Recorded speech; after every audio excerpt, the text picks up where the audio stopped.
É com você, Vanira. Você tá muda, meu amor. Agora sim! Boa noite, meus amores, minhas morcegas, meus morcegos. Bem-vindos a mais uma Agenda Trevosa da Vanira Vampira, que é um projeto patrocinado pela Lei Municipal de Incentivo à Cultura, através do Fundo Municipal de Incentivo, projeto 0691/2020. Bem-vindos, meus amores, a essa agenda trevosa, que era para ter sido há 2 segundos atrás, mas por motivos de eu estar sem internet não pôde ser feita. Mas a gente dá um jeito e vai fazer ela de qualquer jeito, vai começar ela agora. Porque o primeiro tema da agenda trevosa é o slasher, o subgênero de terror que ficou famoso no final dos anos 80 e no início dos anos 90, que teve reviravoltas, teve começos, teve fases ruins, mas que eu sei que vocês gostam, eu sei que vocês já viram, e se não viram, eu recomendo muito. Bom, gente, eu escolhi falar sobre o slasher, o primeiro tema eu escolhi falar sobre slasher porque eu confesso para vocês que na minha adolescência eu fui perder o medo dos filmes de terror através do filme Pânico, de 1996, que é um filme que eu vou falar aqui, vou falar um pouquinho aqui para vocês vão ficar sabendo de tudo, calma, daqui a pouquinho, vou começar sobre toda a história lá do começo, mas são aqueles filmes que vocês conhecem muito bem, de um psicopata mascarado, que persegue jovens, e jovens que geralmente transam, enfim, que usam drogas e esse tipo de coisa. Existe toda uma moral em cima do slasher, por incrível que pareça, mas eu vou explicar para vocês porque existe dentro do subgênero regrinhas que foram estabelecidas conforme os filmes foram ficando famosos, que são regras que o slasher obedece a cada filme. Mas ó, vamos começar do início, mas do início mesmo. Porque o slasher, ele é um subgênero que ele ficou famoso a partir no final dos anos 70. Mas a gente já tem aí um contato com psicopatas assassinos, com facas que se fantasiam desde 1960, com o queridinho Alfred Hitchcock, com Psicose. Não é mesmo? Quem não assistiu, por favor, assista, porque é um clássico, gente. Quem não se lembra da bendita cena do assassinato no chuveiro, né, protagonizado pela atriz maravilhosa Janet Leigh. O filme conta a história do assassino Norman Bates. Norman Bates ele tem uma relação muito complicada com a mãe, que é uma mãe muito puritana, muito de uma religião bastante religiosa, né, assim, e que julgava que todas as mulheres eram prostitutas, menos ela, né, querida? Tudo puta viado, menos eu e meu filho querido, meu filho amado, uma boa, né, uma boa e clássica cidadã de bem, né, gente? Vamos falar assim que todo mundo já tá sabendo, já conhece. Enfim, Psicose é um filme que marcou o cinema do mundo inteiro, todo mundo lembra da cena, que inclusive eu até falei na última Vanira Vampira, na última Agenda Trevosa, que eu tive o Matheus Silva aqui, que comentei com ele a curiosidade de que muita gente jura de pé junto de que aquela cena era a cores, de que aquele sangue que escorre pelo ralo depois que a personagem da Janet Leigh é assassinada, ele é vermelho, mas não, era uma cena em preto e branco. O filme foi feito em 1960. Outra curiosidade maravilhosa é de que o Hitchcock ele conseguiu um take perfeito, né? Porque ao final da cena onde a atriz, né, a personagem é assassinada, ele consegue um take onde a câmera sai da pupila do olho da atriz e vai subindo e mostrando o cadáver dela aos poucos, sendo que a câmera não reflete no olho da atriz, que é um ângulo perfeito que até hoje é muito assim surpreendente, né? Como o Hitchcock conseguiu um ângulo tão perfeito. Inclusive, no remake de 2000, de Psicose, a câmera foi removida digitalmente, porque o diretor não conseguiu a mesma façanha. Diga-se de passagem, o filme não é bom, não assistam um remake. Olha, e outra coisa, uma coisa que eu queria avisar antes é que eu vou falar de filmes muito antigos, então sim, vai ter spoilers. Vocês, então, se vocês não quiserem, eu vou avisar de alguns spoilers, mas já fiquem sabendo porque são filmes muito antigos, gente, todo mundo já sabe a história. Então, por favor, não se incomodem. Vai rolar uns spoilers, sim. O que que acontece então depois de, de Psicose? O Psicose ele é chamado mais ou menos de um proto-slasher, vamos dizer assim, porque é a primeira vez que você vê um assassino fantasiado com uma faca assassinando, tendo ali atitudes psicopatas, vamos dizer assim. O que acontece é que depois, em 1974, vem o Massacre da Serra Elétrica. O Massacre da Serra Elétrica é considerado também como um dos primeiros filmes de slasher. Ele disputa aí ele tem uma disputinha com Halloween que vem depois, logo em seguida eu vou falar sobre Halloween do John Carpenter. Então, o Massacre da Serra Elétrica, ele é um dos primeiros, é considerado um dos primeiros slashers. Por quê? Porque o Massacre da Serra Elétrica é o primeiro a estabelecer a Final Girl, que é a sobrevivente, que é a garotinha que sobrevive, corre que nem uma louca, desvairada pelo mato, fugindo de um assassino com uma motosserra. E isso é uma das regrinhas, a Final Girl é uma das regrinhas do slasher que eu vou falar logo daqui a pouquinho também para vocês. Acontece que o Massacre da Serra Elétrica foi um filme extremamente chocante para a época, porque ele já começa com uma cena muito bizarra de dois cadáveres sem a pele, hum, é, é, colocados, postos em cima de uma lápide, como se fosse um monumento, como se fosse é, uma obra de arte em cima de uma lápide. O filme já começa assim, já dando nojo em muita gente. Você imagina que o filme é de 1974, dirigido por Tobe Hooper. Acontece que o filme também era bastante assustador, porque ele é baseado em fatos reais. Sim, ele é baseado em fatos reais. Os fatos reais são de que Ed Gein, ele era um homem psicologicamente perturbado que tinha um costume de desenterrar mulheres recém-mortas do cemitério para tirar a pele delas, sim, e vesti-las. Sim, é isso mesmo. Para se parecer com a sua mãe, que ele tinha um relacionamento muito perturbador, e se sentir como ela. Ou seja, né, qualquer semelhança não é mera coincidência com psicose. Sim, muitos casos, depois eu acabei pesquisando que muitos casos pegam o Ed Gein como inspiração, porque foi um caso que chocou muito a população do Texas, nos Estados Unidos, na época, né, lá pela década de 60, mais ou menos. Então, vocês imaginam a carga que Massacre da Serra Elétrica já estreou com esse caso baseado em fatos reais, contando esse caso aí, né, adaptando, na verdade, o caso do Ed Gein para o Massacre da Serra Elétrica. Foi um filme que foi um clássico e também é considerado, existe a disputa de ser considerado um primeiro slasher por conta da Final Girl, que é a personagem que sobrevive, a personagem que é a grande obsessão do assassino, a que ele vai perseguir até o fim. E chegamos então em Halloween, de John Carpenter, em 1978. Aí, meus amores, eu acredito, eu puxo essa sardinha para o Halloween, eu acredito que ele sim seja o primeiro slasher, porque ele, na verdade, foi o filme que caiu na boca do povo, foi um filme que foi um sucesso de bilheteria, e foi um filme que estabeleceu o gênero como um clássico, porque depois dele foram vindo uma caralhada de outras coisas, de derivados, de continuações, de inspirações e de tudo mais.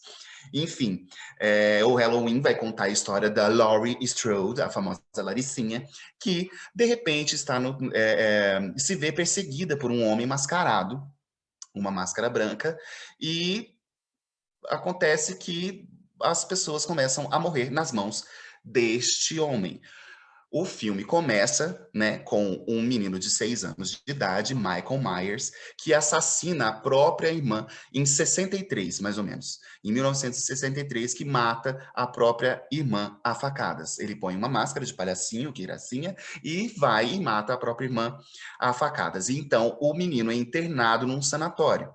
Tempos depois, em 1977, Michael Myers escapa do sanatório e o Dr. Loomis, que é o psiquiatra responsável por ele, diz que ele é a pura encarnação do mal. Então esse homem não pode estar solto por aí.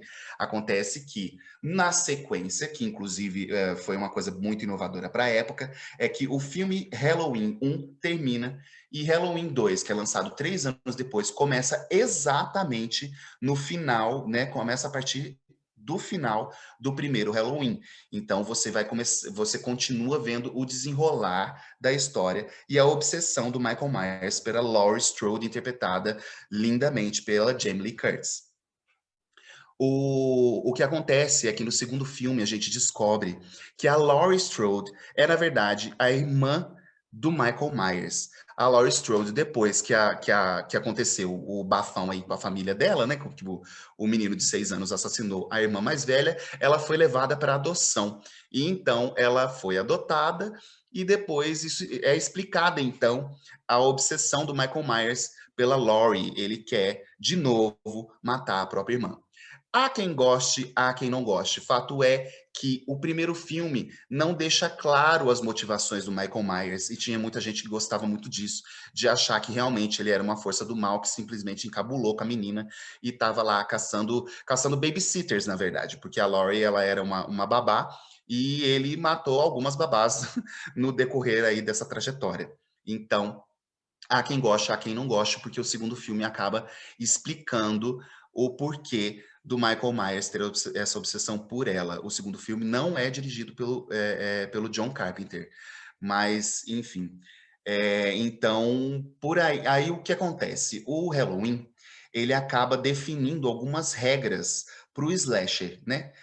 E que essas regras foram repetidas depois muitas vezes. As regras são: uma protagonista feminina, a vítima principal, a sobrevivente, a Final Girl, como eu disse para vocês, que é um elemento que tem no Massacre da Serra Elétrica, por isso essa competição aí para ver qual que é o verdadeiro slasher, o primeiro slasher, né? A segunda regra são armas brancas. O assassino tem que ter armas brancas. Isso é fundamental. Eu acho que, se eu não me engano, eu acho que essa é uma das regras que não foram, nunca foram quebradas para o slasher. As outras foram adaptadas porque até porque essas regras elas não são absolutas, elas podem ter uma variação ou outra, como vocês vão ver daqui a pouco. Jovens pecadores na mira do assassino. Transou, morreu, gente. É isso. Fumou um, morreu. Vai morrer. Então, existe uma coisa meio moral. Existe aí, o assassino tem uma coisa com gente que transa, né? Pode ser o seu vizinho, né, o seu Ataídes, pode ser, mas não. É uma coisa que existe uma moral que geralmente também vem imbuída de um trauma, da relação com os pais, esse tipo de coisa. E a última regra é que o foco são psicopatas. Não é nada sobrenatural, não são fantasmas, não são ETs, não são zumbis, são psicopatas. Homens, pessoas loucas, geralmente homens loucos, que piram e resolvem sair matando a galera toda. Enfim, essas regras elas foram sendo repetidas insistentemente durante vários filmes, durante várias outras derivados e tudo mais. Mas, como eu disse, as regras elas não são absolutas, elas podem mudar. Então, em 1980, dirigido por Sean S. Cunningham, vem Sexta-feira 13. Sexta-feira 13, que é um clássico que muita gente viu, que quem não conhece Jason, aquela máscara bizarra, aquelas mortes criativas, enlouquecidas, cabeças rolando, bem, bem, bem trash. O Sexta-feira 13, ele inaugura aí uma como é que eu vou dizer? Tipo, não tem filtro mais. O negócio é para ser trash mesmo, é para ter tripa, é para ter cabeça voando, entendeu? Então, assim, não acabou, não tem filtro, não é, é para ser exagerado mesmo. Mas o filme tem uma curiosidade. Bom, a história se passa no acampamento Crystal Lake. O acampamento em Crystal Lake foi fundado, era um acampamento de jovens, e em 1957, um menino de 11 anos morre afogado. Por quê? Porque os dois monitores responsáveis por vigiar os jovens que estavam no acampamento saem para trepar. Ai, que gracinha! Não pode. Não pode, saem para trepar. O menino de 11 anos morre afogado. Um ano depois, começam a acontecer vários assassinatos bizarros no acampamento Crystal Lake, e aparentemente sem motivo, e onde o assassino nunca foi encontrado. Então, devido à grande polêmica, ele começou a receber o apelido de acampamento sangrento e foi fechado. 20 anos depois, um bando de jovens resolve reabrir o acampamento.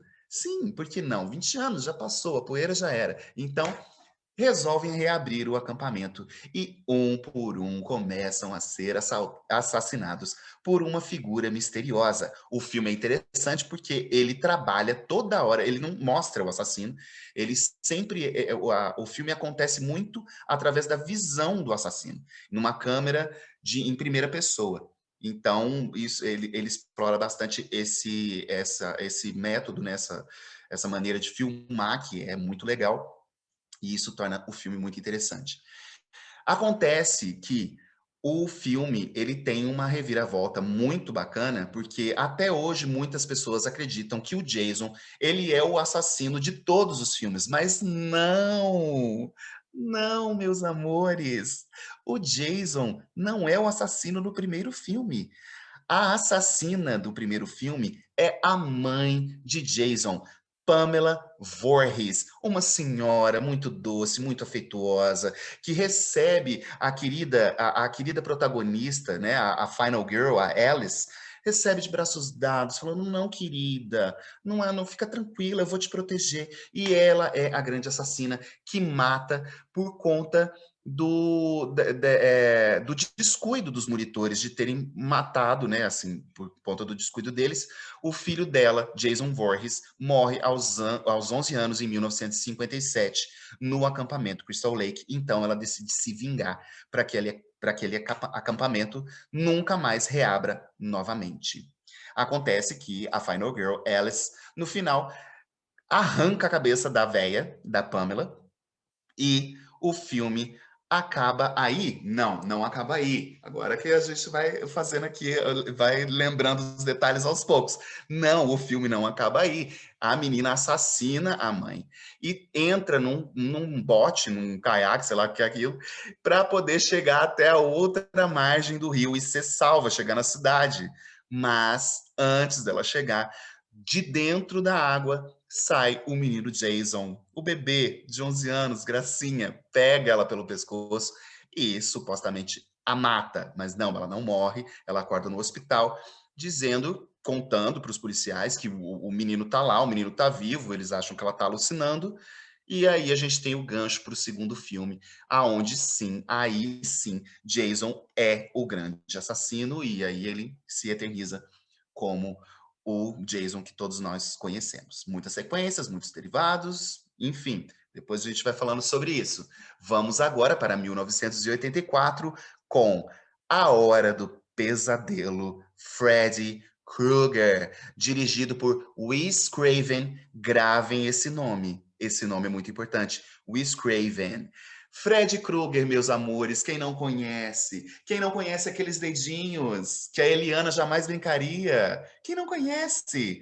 Aqueles dedinhos tão famosos de facas, aquela cara deformada, completamente queimada. Sim, Fred Krueger, que para mim é uma das, para mim é das histórias mais geniais desses filmes, dos filmes de slashers até então. A mitologia do Fred Krueger é muito interessante. O Wes Craven tirou ela de Crianças Orientais, que ele ouviu dizer que elas não estavam conseguindo dormir, que elas sonhavam ao mesmo tempo com uma mesma figura, e depois essas crianças faleceram.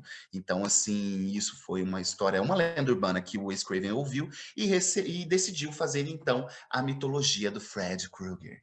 E qual é a mitologia do Fred Krueger? Acontece que Fred, depois da morte da sua mãe, ele foi viver com um padrasto que violentava ele o tempo inteiro, machucava o Fred o tempo inteiro, batia muito, enfim, era extremamente agressivo com o menino. Até que o menino começa a desenvolver ali um transtorno de autoflagelo, onde ele se cortava, né, por conta de toda a violência que ele sofria, ele começou a se cortar. Até que um dia, numa última surra, o pai dele foi bater nele e ele acaba acidentalmente matando o próprio padrasto, o que faz com que ele vai morar nas ruas, vai viver como um mendigo pelas ruas. E então, aí ele vai desenvolvendo ali a sua psicopatia, vai desenvolvendo ali os seus sentimentos de ódio, os seus sentimentos de sede por sangue. E depois ele vai desenvolvendo isso e acaba fazendo as suas principais vítimas as criancinhas. Sim, as criancinhas da cidade onde ele vivia. E até que um dia os moradores da cidade descobrem que o serial killer de crianças seria o Fred Krueger. Então, eles decidem fazer justiça com as próprias mãos. Pegam o Fred e resolvem tacar fogo no Fred vivo. Sim, o Fred é queimado vivo. E reza a lenda que, com o seu corpo em chamas, Fred invocou demônios, pedindo e implorando por imortalidade em troca de ser para sempre o maior assassino dos pesadelos. Gente, isso é maravilhoso, eu acho isso maravilhoso. Então o Fred se torna o o grande assassino dos pesadelos. O Fred ataca suas vítimas durante o sono. Eu acho isso incrível porque os filmes de terror já têm a premissa de que você não vai conseguir dormir. Então, o Wes Craven vai lá e coloca um Fred Krueger que é para você não dormir mesmo, meu amor. Não durma, querida. Não durma porque vai dar ruim, vai ser ruim para você. Não vai ser legal. E uma das coisas também geniais para mim é que é isso, o Fred, ele é um assassino do mundo dos sonhos. Então você só pode matar o Fred se você trouxer o Fred para a vida real, para esse plano aqui, né, o plano que estamos, né, o plano real.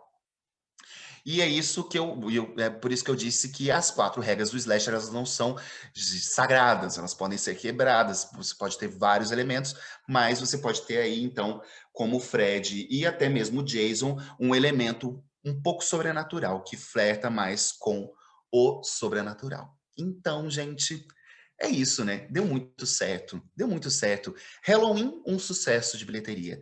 Jason, Sexta-feira 13, um sucesso de bilheteria.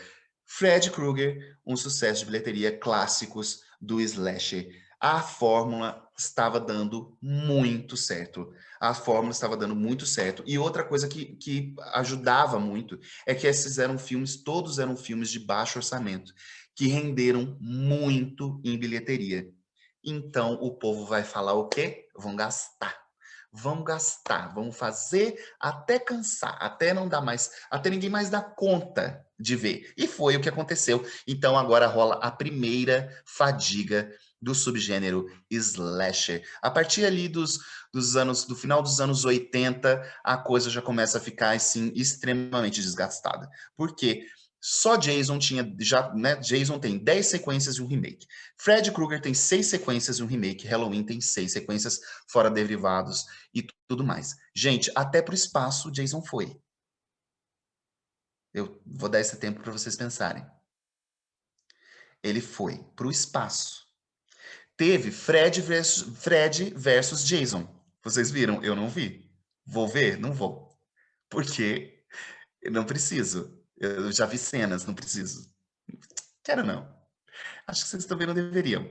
Então, o Slasher ele acabou entrando num ostracismo. A fórmula foi completamente sendo desgastada. Então, acontece que As sequências, tudo muito repetitivo. Fora as sequências também, gente, existiram vários outros filmes também na mesma linha do slasher, né? Vários outros filmes, tem inúmeros filmes que usam da mesma temática, de jovens estereotipados, eh, né, na puberdade ali, com hormônio à flor da pele, e loucos, enlouquecidos, e um assassino mascarado que persegue eles com uma faca, uma serra elétrica, uma foice, com um machado, com tudo que corta. Enfim.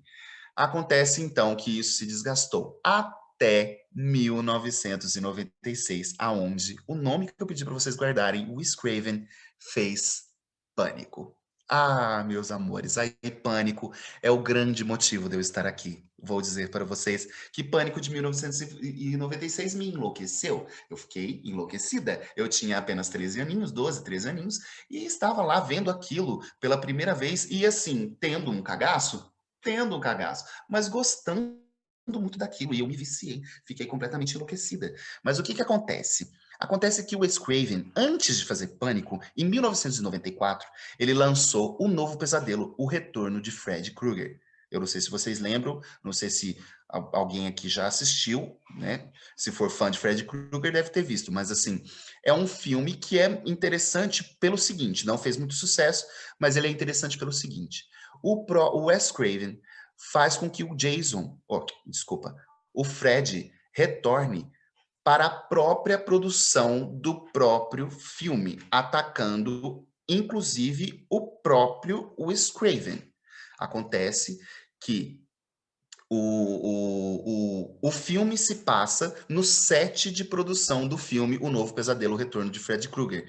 Então, o ator que faz o Fred, a filha do ator que faz o Fred, começa a ter pesadelos com o Fred. E o Fred começa a atacar a equipe através dos pesadelos da equipe. Então, o Wes Craven começa a trabalhar com uma metalinguagem. O filme é interessante por isso, não fez muito sucesso, mas ele começa a trabalhar com uma metalinguagem.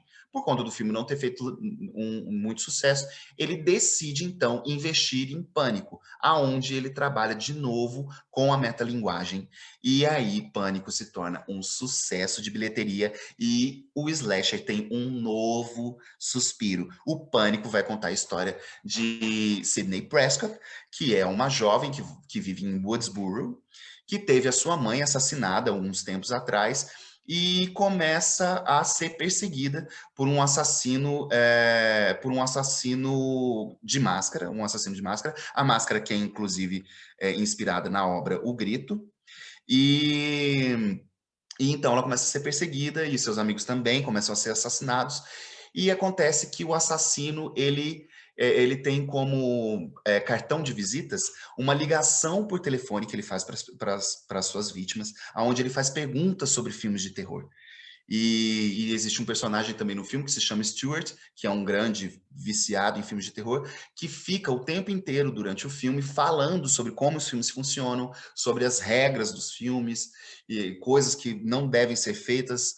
Então, o filme ele é uma autorreferência do próprio gênero e isso fez um sucesso absoluto, absurdo. Pânico foi um sucesso em 1996. Inclusive, o Pânico tem também várias participações especiais. A Linda Blair, do Exorcista, ela faz uma participação, ela é uma das entrevistadoras que vai tentando fazer uma matéria com a Sidney, com a personagem da Neve Campbell, e o próprio Wes Craven aparece também num take bem rapidinho, onde ele é o zelador da escola e ele está, inclusive, vestindo as roupas do Fred Krueger.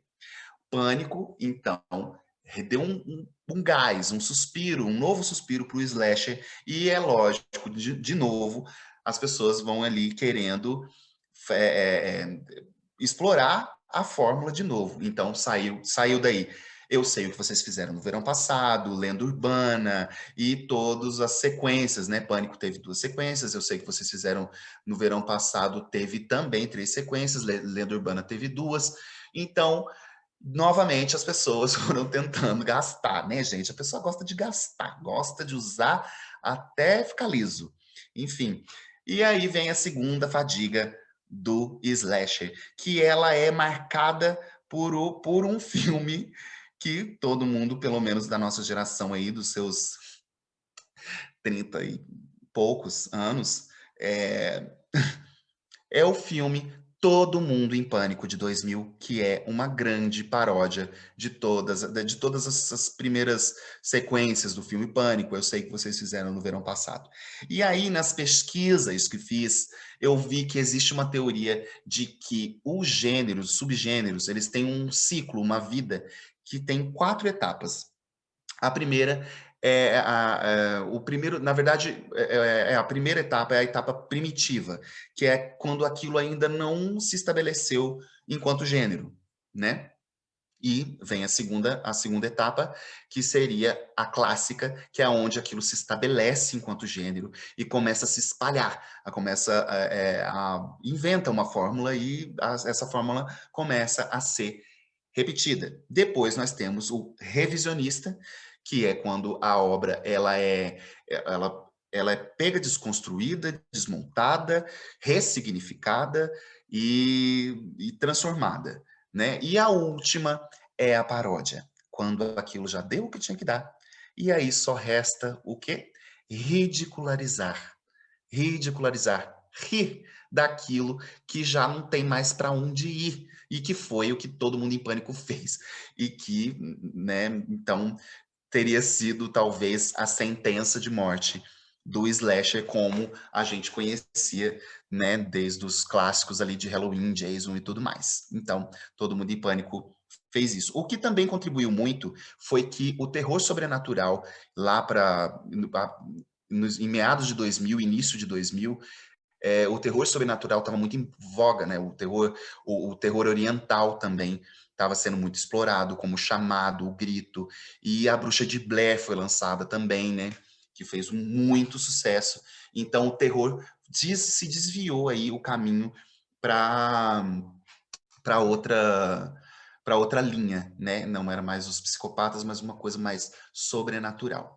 Mas nem o slasher ele não foi morto, enterrado. Ele não chegou ao, né, assim, não desapareceu.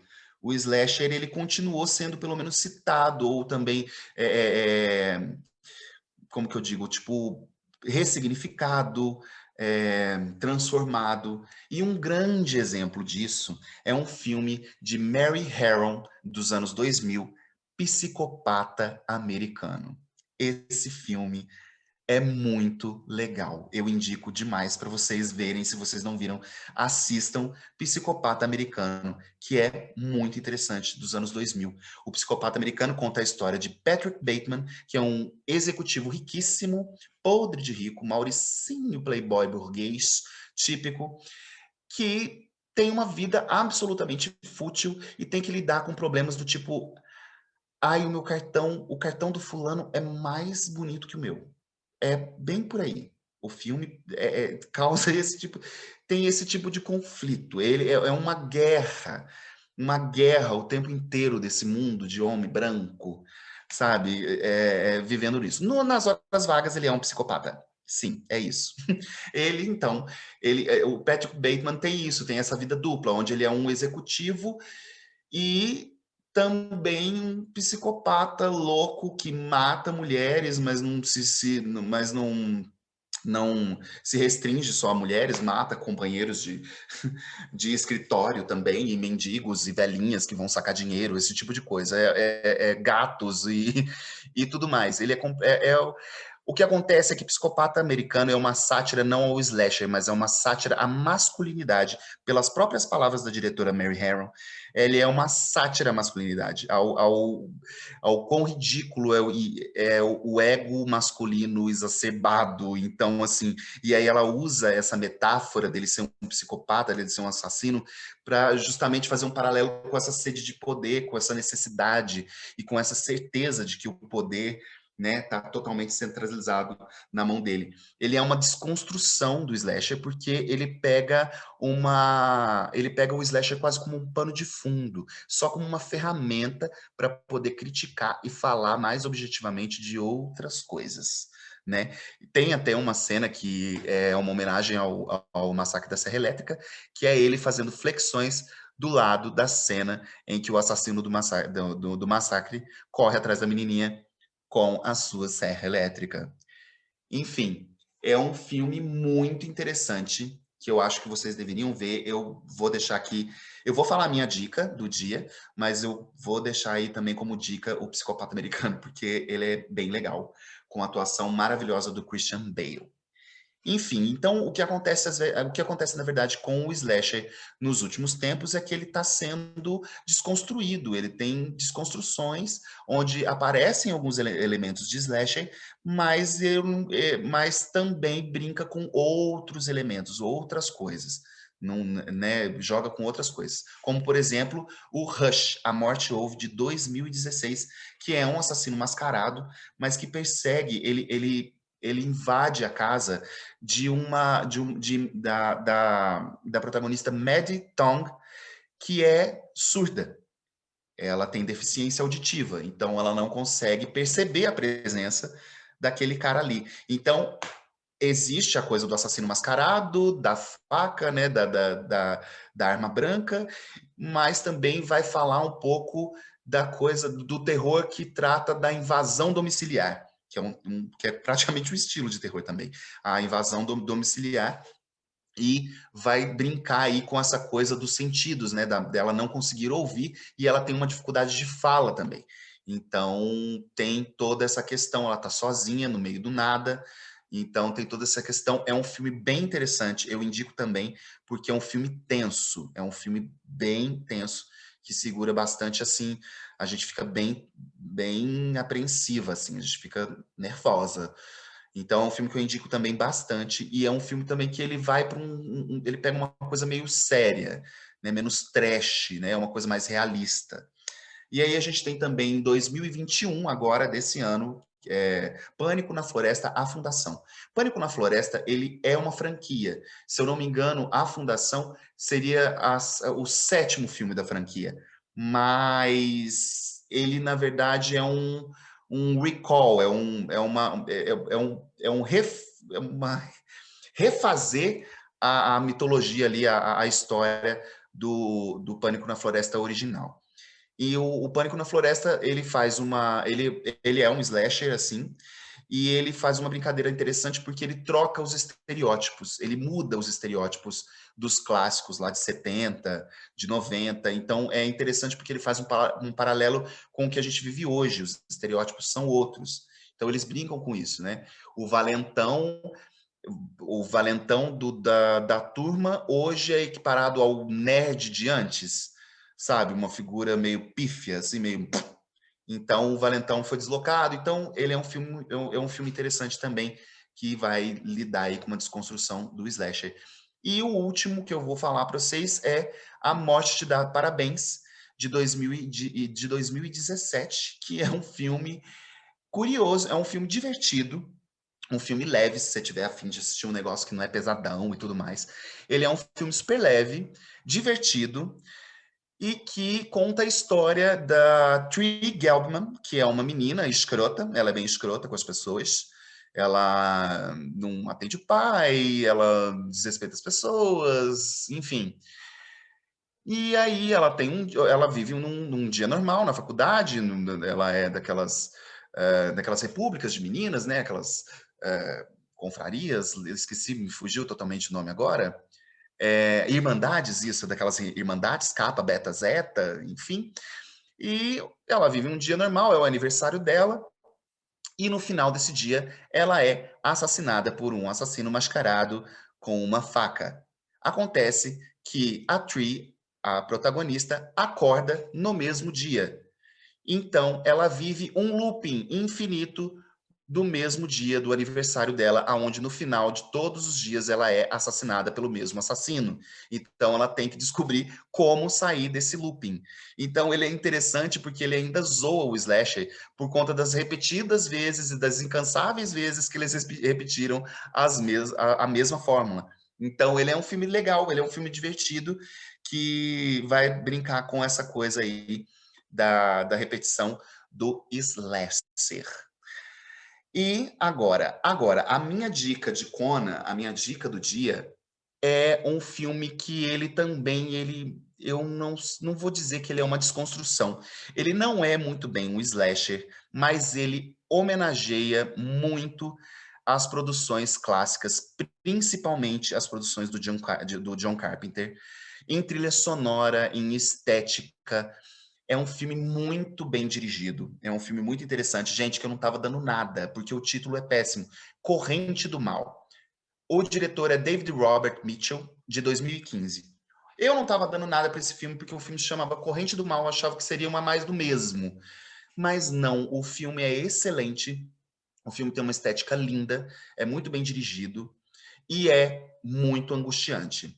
E é muito angustiante, e ele vai pegar ali ele vai trabalhar ali um pouco a questão, os problemas, né, que o slasher tem com pessoas que fazem sexo, eu não sei porquê, mas que é isso, é uma maldição que se pega no ato sexual com a outra pessoa. Então, por exemplo, a pessoa, eu tô amaldiçoada, vou lá, trepo com o boy vai e pega a minha maldição. Se ele não trepar com outra pessoa, ele morre. Ele precisa passar essa maldição para frente. Então, é um negócio que vai aí fazer também uma alusão às DSTs e tudo mais, mas é uma direção maravilhosa, é esteticamente muito bonito, esteticamente atemporal, porque você não sabe muito bem em que tempo se está agora, ou se está na década de 70, ou se está em 60. Então, é muito legal, é muito bem dirigido e a trilha é impecável. Então, essa é a minha dica de Conan. E para finalizar, vou falar para vocês o que vem por aí. O que vem por aí nós temos Halloween Ends e Halloween Kills, que é a nova trilogia do Halloween. O Halloween, John Carpenter entrou de novo para a produção dessa última trilogia, né, que começou em 2017, em 2018, desculpa. E ele anula, eu não sei também porquê, pesquisei, gente, mas não tem muito bem o porquê que o John Carpenter resolveu anular a sequência original de lá do filme de 78. Ele anula completamente, então esse filme se passa 40 anos depois, com a Laurie já velha, né, já madura, o Michael Myers preso de novo num sanatório, vai escapar de novo no sanatório, mas enfim, não vou falar muito mais sobre o filme. Assistam porque é um filme bem interessante, eu gostei bastante, eu tô gostando bastante dessa nova trilogia, então eu acho que vale a pena assistir. Assiste o primeiro de 78 e depois assiste esse Halloween de 2018. E um que eu estou curiosíssima para ver é o remake de Candyman, que é um filme muito famoso também lá dos 70, 80, lá dos anos 70, 80, e que vai ser dirigido por Nia da Costa, escrito e produzido por Jordan Peele. Jordan Peele que está sendo o grande nome do terror, né? E de um terror que faz aí uma militância, né? Com a luta negra, maravilhoso. Os filmes dele eu gostei muito, né? Que foram Corra e Nós, né? Que são os mais famosos até então. Ele vai dirigir esse remake de Candyman, com uma temática aí também, né, todo aí junto com a militância negra. Então, gente, é isso. O Slasher é um queridinho, eu amo, gosto muito. Assistam os filmes. Eu vou passar uma listinha de todos os filmes que eu falei aqui para vocês pesquisarem e verem direitinho. E vou disponibilizar tudo direitinho para vocês verem, mas assistam. Na semana que vem, eu vou falar, o tema vai ser Dominação Zumbi. Vou falar sobre os filmes de zumbi dos mortos-vivos que comem cérebros que a gente tanto ama. E no próximo episódio, no segundo episódio de maio, vou ter como convidada a minha amiga pessoal, travesti, lutadora incrível, Wally Rui, falando sobre a experiência dela com o Apocalipse Zumbi Carioca, meus amores. Sim, porque a Netflix fez Reality Z, uma série brasileira de zumbis, tá bom? Amores, um beijo. Durmam bem, bons sonhos. Espero que durmam, tá?